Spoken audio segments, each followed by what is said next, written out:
Ang babae. Wow. Sa panulat ni Raymond de la Cruz Gayama.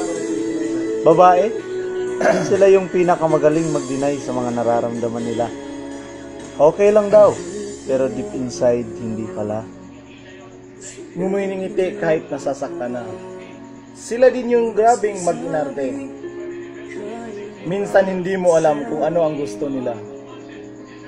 Sila din yung parang pulis kung manghuli sa'yo. Yung kapag may gustong malaman, ay parang imbestigador kung magtanong. Sila din yung grabing magselos. Yung may nakita ka lang na may kausap kang iba magsisilos na. At kung magtampo, daig pa sa tigas ang bato.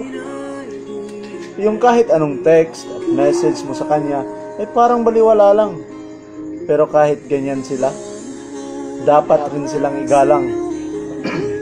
Mahalin. Alagaan. At huwag na huwag sasaktan. Yolo. Ang mga babae kung mamahalin mo ng tama, gagawin ka nilang sentro ng buhay nila. Lahat ng atensyon nila, ibibigay sa'yo. Kung sila kasi ang magmahal, totoo yan. Walang halong joke o kalokohan. Minsan takot lang silang ma-fall at umibig. Kahit minsan na silang umibig pero nasaktan lang. Kaya minsan, nahihirapan kang ligawan yan. Kasi pinipili nila yung taong hindi sila sasaktan. Ang babae mahirap talagang intindihin yan. At tunay lang na lalaki ang makakagets ng mood nila. Mahina lang yan pagdating sa love. Kasi mabilis silang masaktan. Kaya sana, huwag mong samantalahin ang kahinaan nila. Oo, mabilis lang makuha ang tiwala nila. Pero once na nasira mo ang tiwala niya sa'yo, sigurado, mahihirapan ka nang ibalik pa yun. Ang mga babae kasi, ang tipong kahit nahihirapan at nasasaktan na, mananatili yan sa tabi mo, kahit baliwalain mo pa. pero kapag dumating na sila sa point na sobra na silang masaktan, At tatauhan na talaga, huwag ka nang magtaka kung bakit hindi ka niya papansinin. kahit anong suyo pa ang iyong gawin. May mga lalaki kasing feeling nila, gwapo na sila.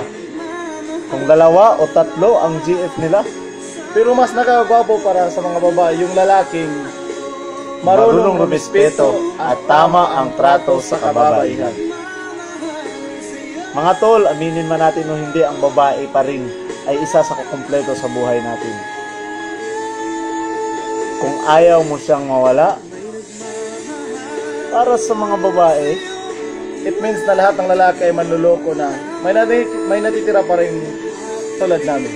para sa mga lalaki, mahina ang lalaking hindi kayang panindigan ang kanyang naumpisahan. Kaya huwag mong sasabihin na mahal mo ang isang babae kung ikaw lang din ang maniniwal. At para sa mga matitinong lalaki, kagaya namin, saludo kami sa iyo.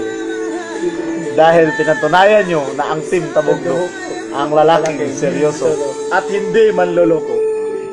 para sa inyo. Para sa inyo yan. Team Tabugdo on the go. Yero! The end.